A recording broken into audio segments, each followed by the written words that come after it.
नमस्कार. आजकाल जिकडे-तिकडे गॅसची टंचाई खूप जास्त जाणवत आहे आणि लेडीजची खूप जास्त तारांबळ उडते. तर सगळ्यांकडेच मायक्रोवेव्ह किंवा एअर फ्रायर असतंच असं नाही. तर आहे तोच घरातला गॅस आपल्याला जास्तीत जास्त दिवस कसा टिकवता येईल यासाठी हा व्हिडिओ मी घेऊन आलेली आहे. तर हे बघा, एखादा मसाला भाजत असताना आपण काय करतो, गॅसची फ्लेम ही कमी असायला पाहिजे. मसाला म्हणा किंवा कांदा टोमॅटो म्हणा, काही भाजत असताना गॅसची फ्लेम ही कमी ठेवायची, जेणेकरून आपला मसालासुद्धा जळत नाही आणि आपला मसालासुद्धा छान भाजला जातो आणि अशा प्रकारे आपली गॅसची बचत होते.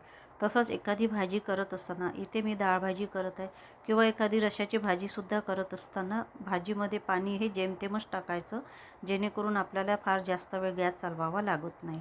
जर जास्त पाणी टाकून दिलं तर आपल्याला पाणी आटवण्यासाठी खूप जास्त वेळ गॅस चालवावा लागतो आणि तिथे आपली गॅस मग फार वेस्ट होतो. तसंच हे बघा, एखादं भांडं जर आपण गॅसवर ठेवलं तर ते भांडं कसं आहे, छोटं आहे की मोठं आहे, त्यानुसारसुद्धा आपण आपल्या गॅसची फ्लेम ही ठेवायला पाहिजे. जर छोटं भांडं असेल तर गॅसची फ्लेम ही छोटीच ठेवायची आणि जर मोठं भांडं ठेवलं तर मीडियम ठेवली तरी चालेल. जर छोटं भांडं असताना गॅसची फ्लेम ही अशी मोठी ठेवली मी सांगितल्याप्रमाणे, तर हे बघा, हा जो बाहेर गॅस जातो आहे भांड्याच्या बाहेर, हा वेस्ट होणारा गॅस आहे. म्हणून जर छोटं भांडं असेल तर कधी पण गॅसची फ्लेम ही आपली कमी असायला पाहिजे, म्हणजे इथेसुद्धा आपली गॅसची ही बचत होते. तसंच एखादी भाजी करत असताना कधी पण भाजीवर झाकण ठेवून शिजवायचं, त्याचे आपले फायदे पण भरपूर आहे. जर भाजीवर झाकण ठेवून आपण भाज्या शिजवल्या तर आपल्या भाजीतले जीवनसत्व हवेत पसरणार नाही, आपली भाजी पण लवकर शिजेल आणि कमी गॅसवर ठेवल्यामुळे आपल्या गॅसची बचतसुद्धा होईल. तसंच पोळ्या करतानासुद्धा काय असतं ना, काही गोष्टी लक्षात ठेवण्यासारख्या असतात. हे बघा, मी एक पोळी ताव्यावर ठेवलेली आहे शेकायला आणि एक पोळी माझी पोळपाटावर लाटून तयार आहे. काही लेडीज काय करतात, पोळी ताव्यावर टाकून दिली का पहिले ती एक पोळी शेकून घेतात आणि मगच ती पोळी शेकल्यानंतर दुसरी पोळी लाटायला घेतात.